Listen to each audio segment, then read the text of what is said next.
हमारे यहां अगर इस दुनिया में, भारत में हिंदू धर्म का अगर जनाजा निकलते हुए देखना है तो किसी हिंदू की शादी में चले जाओ।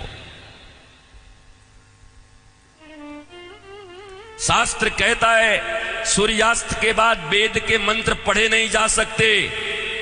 तुम राक्षसों की तरह अर्धरात्रि में विवाह कर रहे हो। अरे वो काल कुछ और था जब मुगल तुम्हारे यहां थे।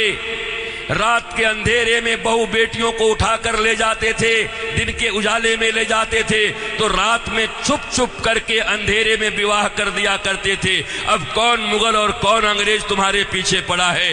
क्यों नहीं तुम सूर्यास्त के पहले विवाह करते हो, अभिजित मुहूर्त में करते हो? वेद तो वही कहता है।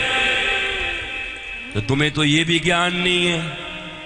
हिंदू धर्म का डंका लेके घूमते चल रहे हो, डंका पीट रहे हो हिंदू धर्म का। तुम्हारे विवाह में देवताओं का कितना अपमान होता है। अरे विवाह में दो प्रकार के कार्ड बनाओ। विवाह एक संस्कार है, विवाह एक यज्ञ है। अरे भैया, खाने पीने खिलाने वाले के लिए एक दिन रिसेप्शन जो करते हो कर दिया करना, पर विवाह में बड़े लिमिटेड लोगों को बुलाया करो।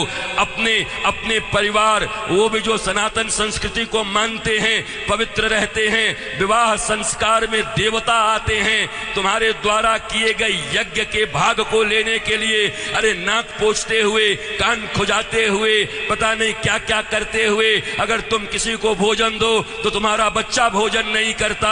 ऐसे ऐसे आंख करके बच्चे को दो। शी मम्मी, कितनी गंदी हो तुम। और देवता आते हैं तुम्हारे बेटे और बेटियों के विवाह में। वो एक यज्ञ होता है। कोई शराब पी के खड़ा होता है, कोई गांजा पी के खड़ा होता है, कोई गुटके खाए रहता है, चमड़े के बेल्ट पहने रहते हैं, जूते पहने रहते हैं। 3 घंटे तक दूल्हा उपवास नहीं रह सकता। कोई फूफा बन के पेप्सी ढकेल देता है, कोई जीजा बन के कोक ढकेल देता है। अरे आज 3 घंटे जो अपने सिया को, अपनी जानकी को पाने के लिए उपवास तक नहीं कर सकता, वो क्या पालेगा अपनी पत्नी को, धर्म पत्नी को?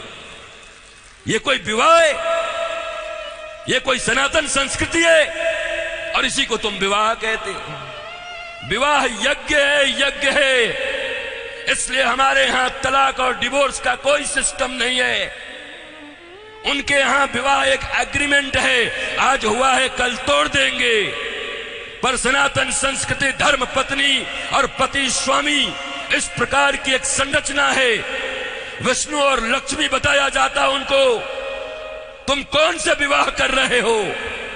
अंग्रेजों के पिट्ठुओं, अंग्रेजों के गुलाम बड़े बन गए हो।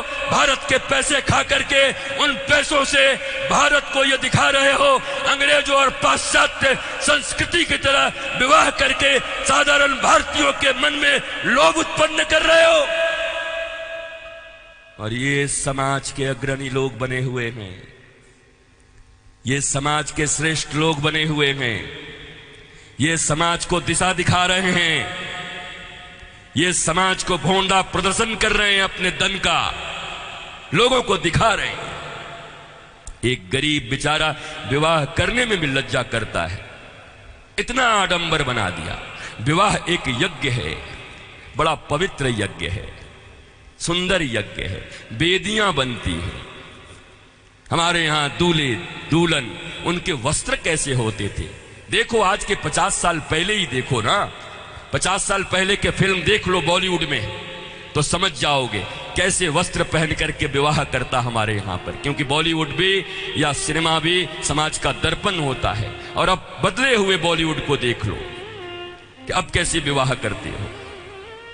हमारे विवाह में हमारे वस्त्र, हमारे परिधान, फिर लेन देन इतना तो बनता है। 5 साड़ी तो बनती है, 21 साड़ी लगेगी ननद की। अरे कौन से ग्रंथ में लिखा है?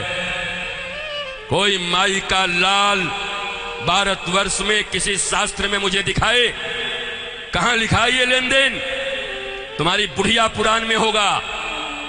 लोभियों के बनाए गए कानून, लोभियों के बनाए गए नियम, अरे जरा सोचो, एक बच्ची, एक बेटी अपना नाम, अपना गोत्र छोड़कर आती, अपना टाइटल छोड़कर के आती, अपने घर परिवार, माता पिता, भाई बहन, सखी सहेली छोड़कर आती और तुम्हारे वंश को बढ़ाने के लिए तुम्हारे घर में आती है। उसको भी टीवी, फ्रिज और कार के लिए मिट्टी, तेल और पेट्रोल से जला देते हो। तुम्हें शर्म नहीं आती? भारतवर्ष में जन्म लेकर बैठे हो। तुम्हारी बाजुओं और भुजाओं में अगर शक्ति है तो अपने पैसे से कार खरीद लो, अपने पैसे से फ्रिज खरीद लो, क्योंकि छोटी छोटी बच्चियों के पिता तो बचपन से उसके लिए खिलौना खरीदते रहते हैं। जब छोटी रहती है 5 रुपए का, थोड़ी बड़ी हो जाती है थोड़ा और बड़ा, थोड़ी बड़ी हो गई साइकिल खरीद लिया, थोड़ी बड़ी हो गई स्कूटी खरीद दिया, और बड़ी हो गई अच्छे घर के हैं कार खरीद दिया 5 लाख का, और एक दिन फिर जा करके 5 करोड़ में एक गुड्डा खरीद के लाके दे दिया। तो खरीदे हुए सामान की जो इज्जत होती है वही दूल्हे की भी इज्जत होती है। दूल्हा बिकता है, बोलो खरीदोगे?